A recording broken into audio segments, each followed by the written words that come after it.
Prezados irmãos e prezadas irmãs, estamos diante de mais um estudo da Escola Bíblica Dominical da Igreja Evangélica Congregacional do Largo do Tanque.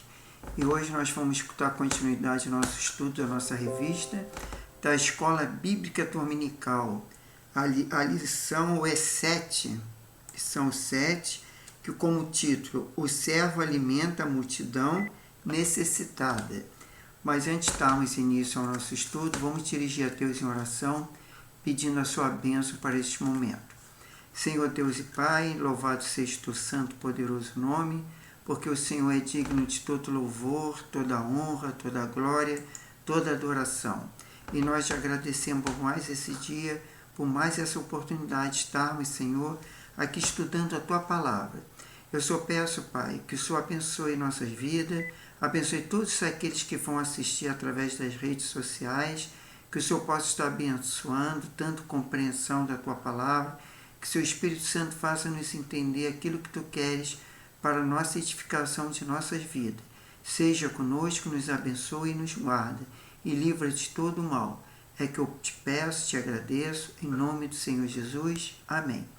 Então vamos dar início à lição, e que fala sobre o servo alimenta a multidão necessitada. Temos como texto áureo, e todos comeram e ficaram fartos. Isso está lá em Marcos 6,42. E aí nós temos o objetivo da lição. Qual é o objetivo da lição? Assegurar o poder de Jesus diante das necessidades humanas. E segundo, enfatizar a responsabilidade da igreja em servir aqueles que estão no seu redor. Bom, temos como leituras diárias, na segunda-feira, vamos passear um pouquinho pela Bíblia, nós temos lá em João 6, 1 a 13. Então, vamos chegar lá em João, Evangelho de João, de 6, capítulo 6, de 1 a 13. Então, vamos lá. Aí fala o seguinte, a multidão dos pães. Depois destas coisas, Jesus atravessou o mar da Galileia, que é o Tiberiade, e grande multidão o seguia, porque tinha visto sinais miraculosos que ele operava na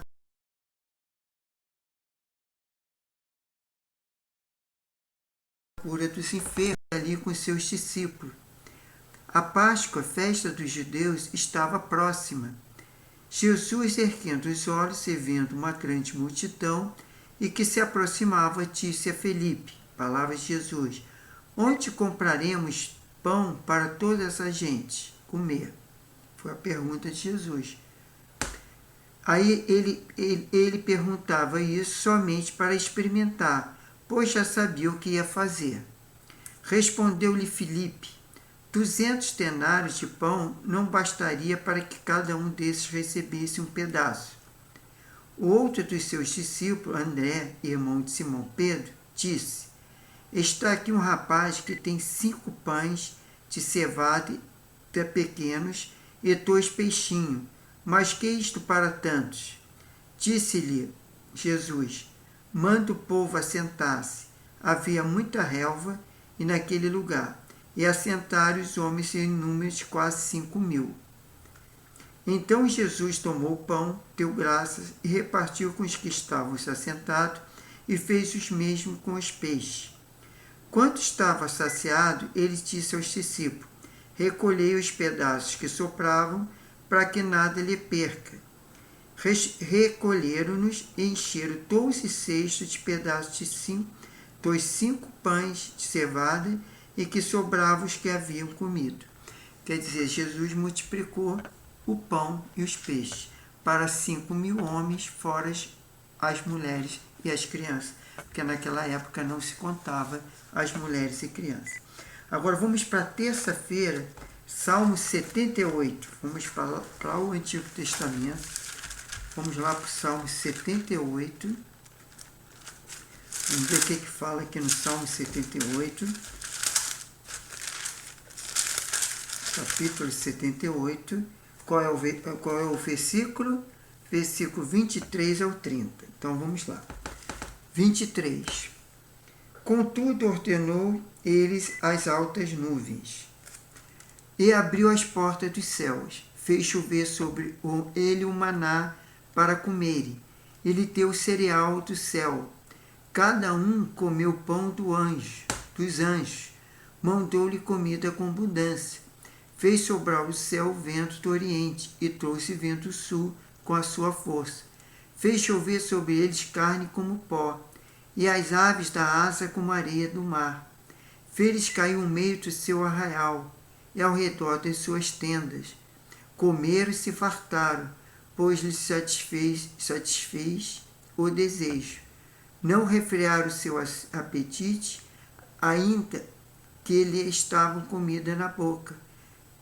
Então quer dizer que Deus já tinha alimentado aquele povo dos hebreus que foram libertos lá do Egito, né? E na oportunidade eles estavam no deserto e Deus deu o alimento àquele povo. Foi o maná que caiu do céu. Quer dizer, sempre Deus teve essa questão a preocupação de alimentar o povo, né? Agora vamos lá para quarta-feira, Mateus 5, 13 ao 16. Então vamos lá, Mateus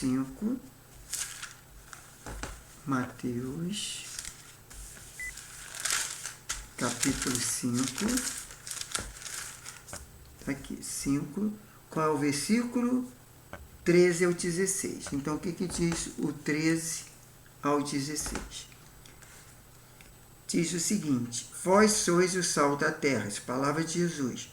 Mas se o sal lhe tornar insípido, com que se há de se salgar? Para nada mais serve, senão para ser lançado fora e pisado pelos homens.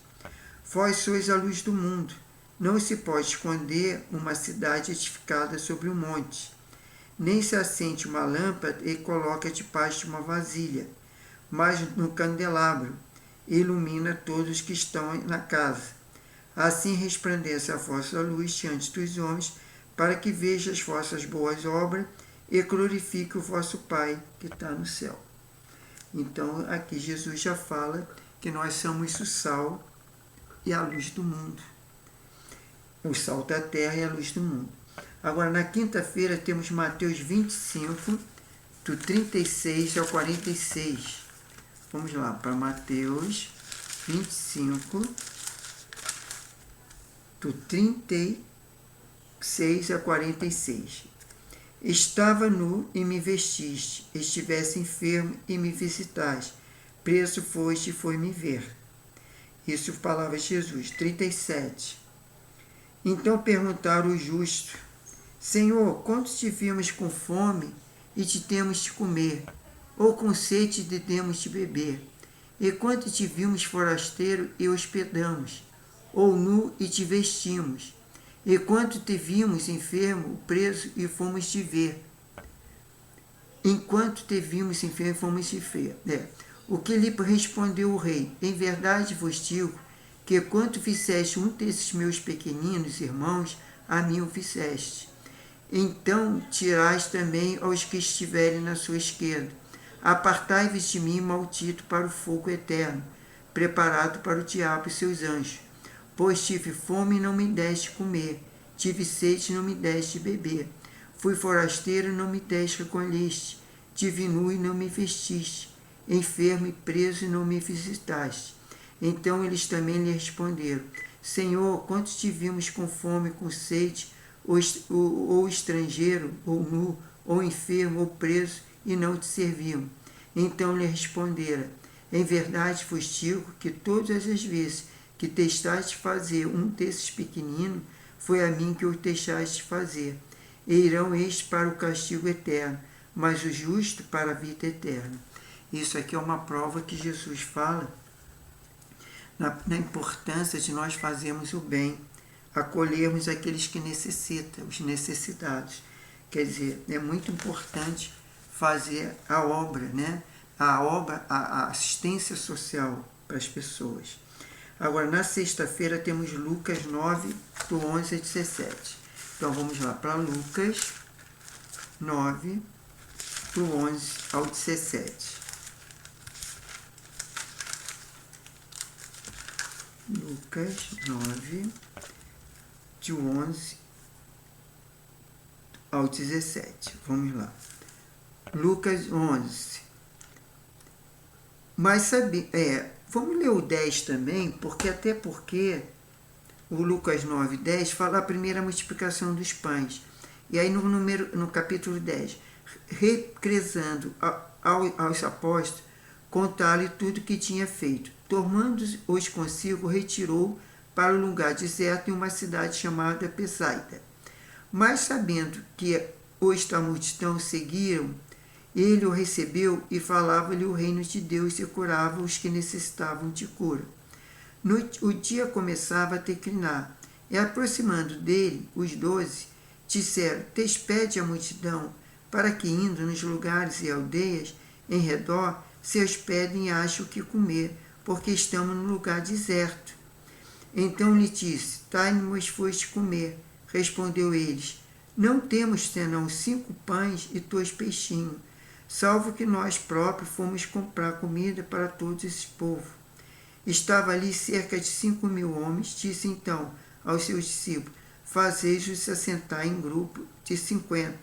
E assim o fizeram, e comandando a todos, tomando os 5 pães e os 2 peixes, olhou para o céu, ele os abençoou, partiu aos seus discípulos, para que distribuísse à multidão.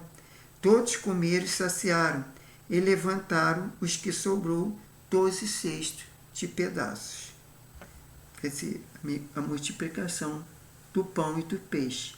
Já no sábado, nós temos Lucas 9, de 11 a 17. Ele repetiu aqui, o autor repetiu, tanto na sexta como no sábado. Ele cita Lucas do 11 ao 17. Então, vamos, Tiago 2, 14 a 17. Vamos lá para o Tiago 2, 14 a 17. Que diz, o título é Fé e Obra. Meus irmãos, que proveito há se alguém disser que tem fé e não tiver obras? Pode a fé salvá-lo? Se o irmão ou irmã estiverem nu e tiverem falta de mantimento cotidiano, e se algum de vós disser, ide em paz, aquietai-vos e fartai-vos, mas não lhe tese as coisas necessárias para o corpo, que proveito há nisso?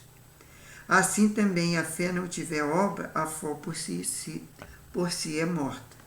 Então está dizendo na questão de nós fazermos o bem àqueles que necessitam.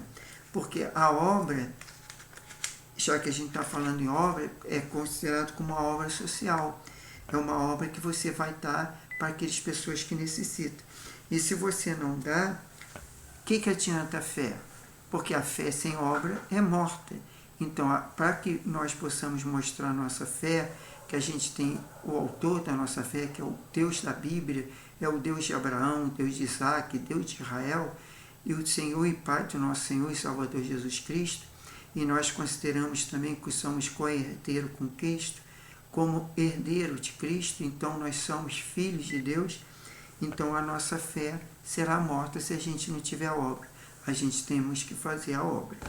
Agora vamos lá para a introdução da lição. O trecho do Evangelho de Marcos que iremos estudar hoje nos conta que os discípulos de Jesus voltaram de uma missão e, ao retornarem, apresentaram um relatório oral, detalhando suas ações e ensinamentos. Jesus reconhece a necessidade de descanso. Ele sabia da importância de repor energia física e emocionais, despendidas na missão. Contudo, uma multidão enxergou-se a ele. O descanso iria ter uma pausa e ele voltaria a servir. O milagre da multiplicação dos pães, relatado nos 4 evangelhos, é um paradigma para entendermos a responsabilidade da igreja e o poder sobrenatural do nosso Senhor Jesus Cristo.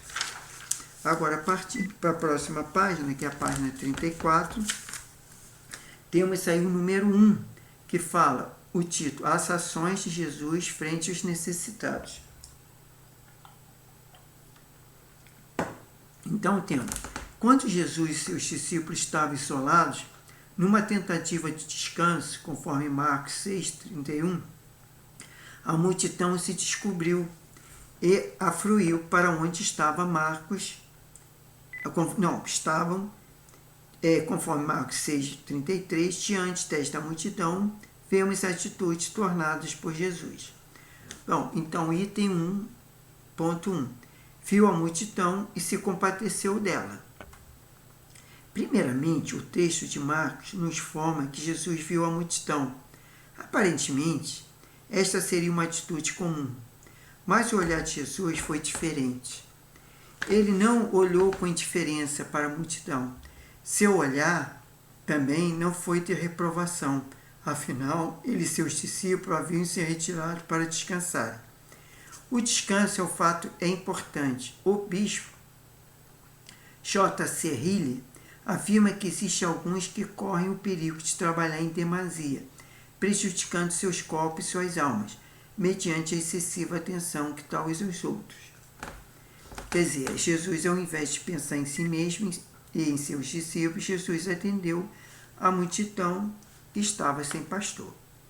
Contudo, Jesus olhou para a multidão e teve compaixão deles, conforme Mateus 9, versículo 36, e Mateus 14, versículo 14, e Mateus 15, versículo 32. Porque era como ovelhas que não têm pastor. Marcos 6,34, conforme Marcos 6,34, uma multidão sem pastor não tem direção. Portanto, aquele povo necessitava de alguém que olhasse para eles com misericórdia e compaixão. Precisamos fazer como Jesus. A multidão ainda continua necessitada, ainda permanece como ovelhas, dispersa e precisa do olhar de compaixão da Igreja de Jesus. Agora vamos partir para o item 1.2 da página 34, que tem como subtítulo ensinou multidão, muitas coisas à multidão.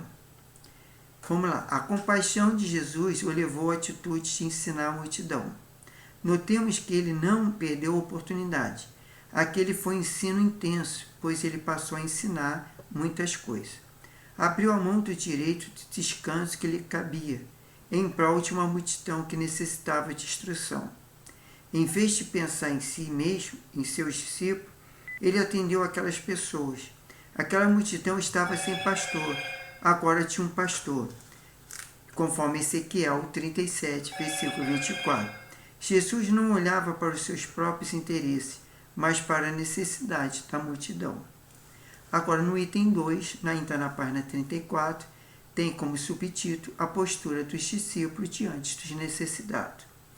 Como os ensinamentos de Jesus se houvessem entendido e o dia já estivesse encerrado, os discípulos quiseram despedir a multidão para que alimentasse, conforme Marcos 10, 35 e 36.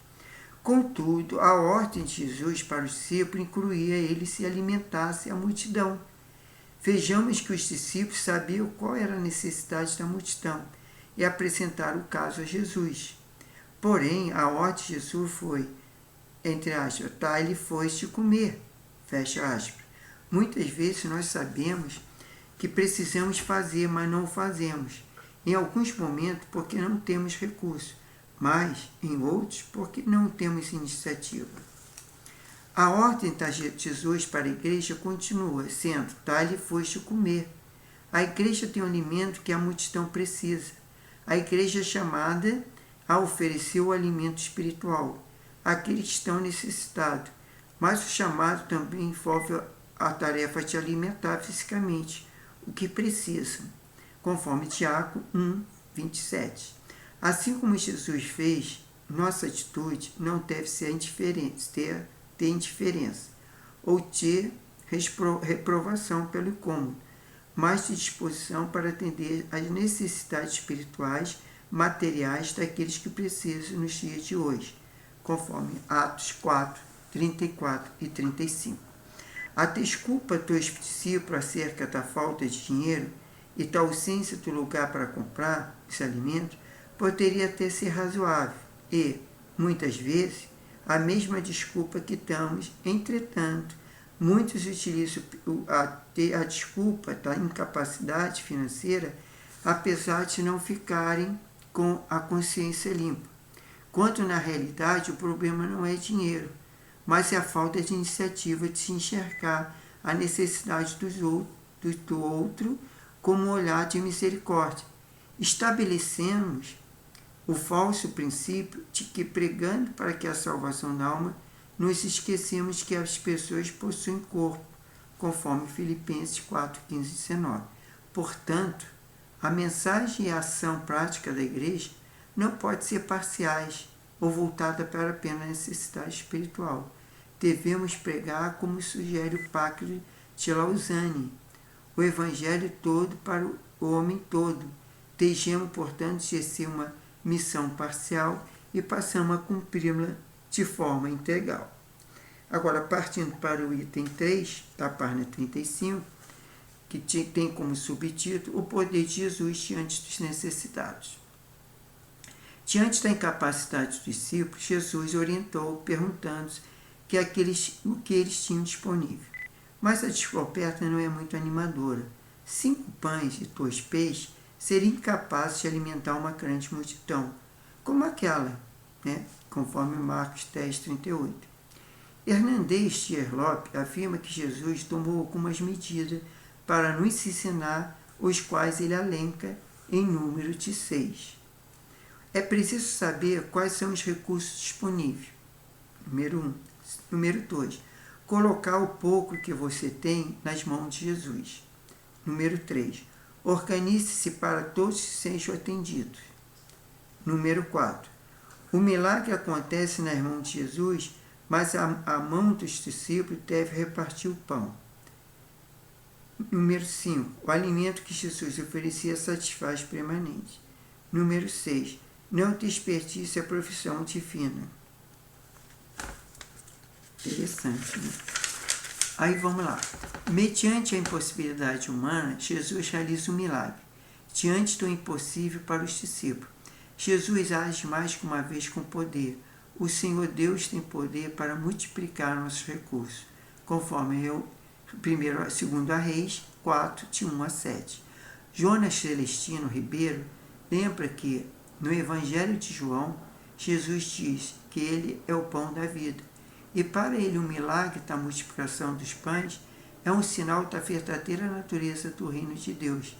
Assim afirma que os que participaram do reino não têm fome, pois são alimentados pelo grande rei. A fome, obviamente, não é a física, mas a espiritual. Por trás dos atos de Jesus havia um ensino das realidades espirituais. Então, agora partindo para a conclusão, nós temos aí, diante do estudo de hoje, somos convidados para uma reflexão sobre nossa postura diante da multidão. Como temos agido frente às necessidades alheias? Nossa desculpa tem sido um impedimento para a atitude que devemos tomar. Somos convidados por Jesus a colocarmos diante dele nossas necessidades. Somos desafiados por ele e damos graças diante da aparente falta de recursos. Somos intimados por ele a observarmos os milagres que ele pode realizar mesmo com poucos recursos que estão à nossa disposição. Assim não podemos fugir da nossa responsabilidade, mas também não devemos confiar em nossas próprias forças. Nosso Deus ainda hoje tem o poder de multiplicar, e o nosso pouco ele pode transformar em muito. Muitos e o que nada te oferecemos, ele pode transformar em tudo.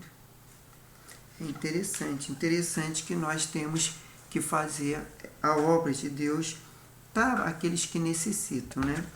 A igreja, ela pretende sim fazer uma ação social para que possamos oferecer, né, aquilo que a gratuidade, né, num certo serviço, porque muitas pessoas às vezes não têm nem condições de ir no barbeiro cortar o cabelo.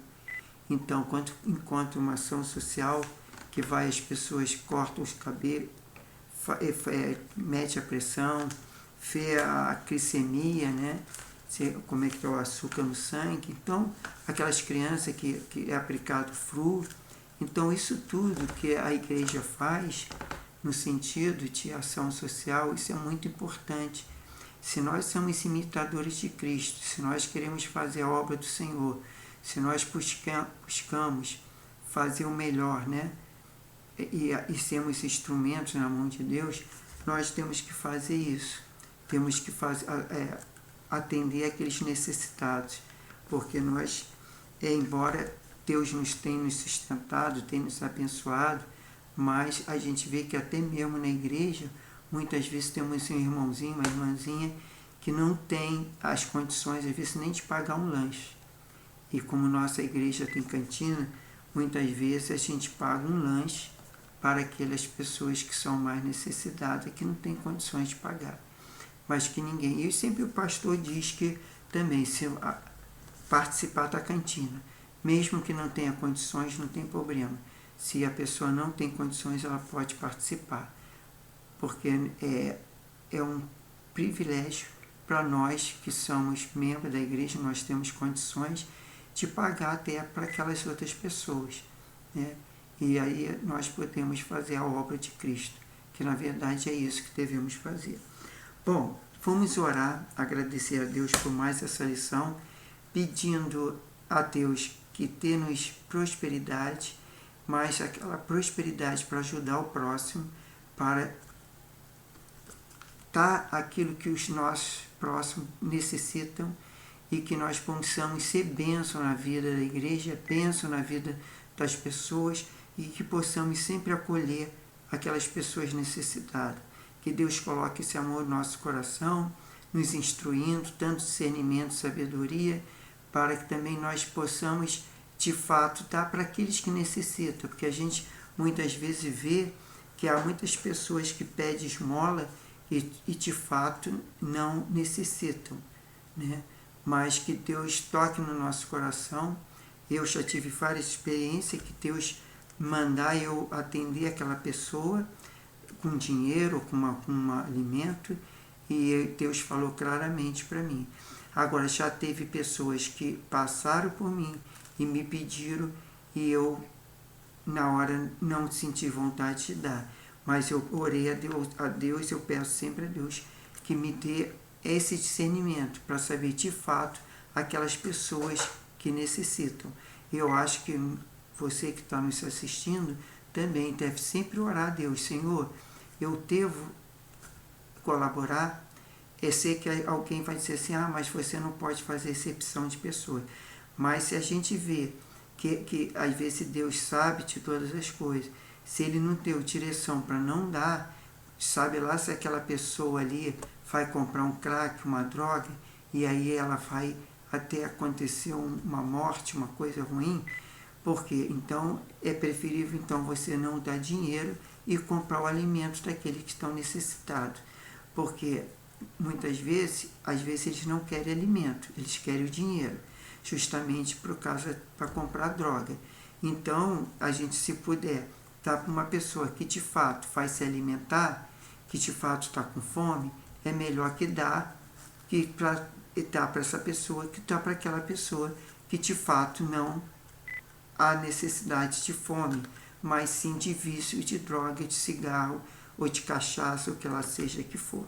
Então vamos agradecer a Deus e pedir a Deus esse discernimento. Senhor Deus Pai, muito obrigado por essa lição, obrigado porque o Senhor coloca essa incumbência da igreja na ação social, para atender aqueles que necessitam. A Tua palavra diz que nós devemos atender primeiro os estafé. Quem é o estafé? É aqueles que congregam conosco, aqueles que nos visitam, a igreja que está sempre ali, que muitas vezes está desempregado, necessitado, faltando uma cesta básica, faltando um dinheiro até para pagar uma conta. Então eu peço, Pai, em nome do Senhor Jesus, dá nesse discernimento para saber de fato aquelas pessoas que estão em necessidade, e a gente possa ajudar de fato aqueles que precisam, Pai. Faça isso para a Tua glória, seja conosco, ilumina a nossa mente, dê um domingo abençoado, um domingo de paz, tranquilidade, prosperidade, uma semana frutífera, abençoada. Abençoe cada lar, cada família, Senhor. Livra de todo mal, livra da enfermidade, cura aqueles que estão enfermos, tira a dor, a angústia, o sofrimento, Pai. Coloque alegria no coração e abençoe, Pai. Até nós estarmos na próxima semana aqui reunidos para mais uma lição que nós fomos ler, Pai. Isso é o que eu te peço, te agradeço, em nome do Senhor Jesus. E a nova lição de domingo que vem será: o Messias veio para servir. É a lição 8, tá? É baseado em Marcos 10, 45. Quer dizer, repetindo, o título da lição é: o Messias veio para servir, que na próxima semana nós vamos ler e estudar a lição 8. Fiquem com Deus, na paz do Senhor, e que Deus abençoe a todos. Em nome do Senhor Jesus. Amém.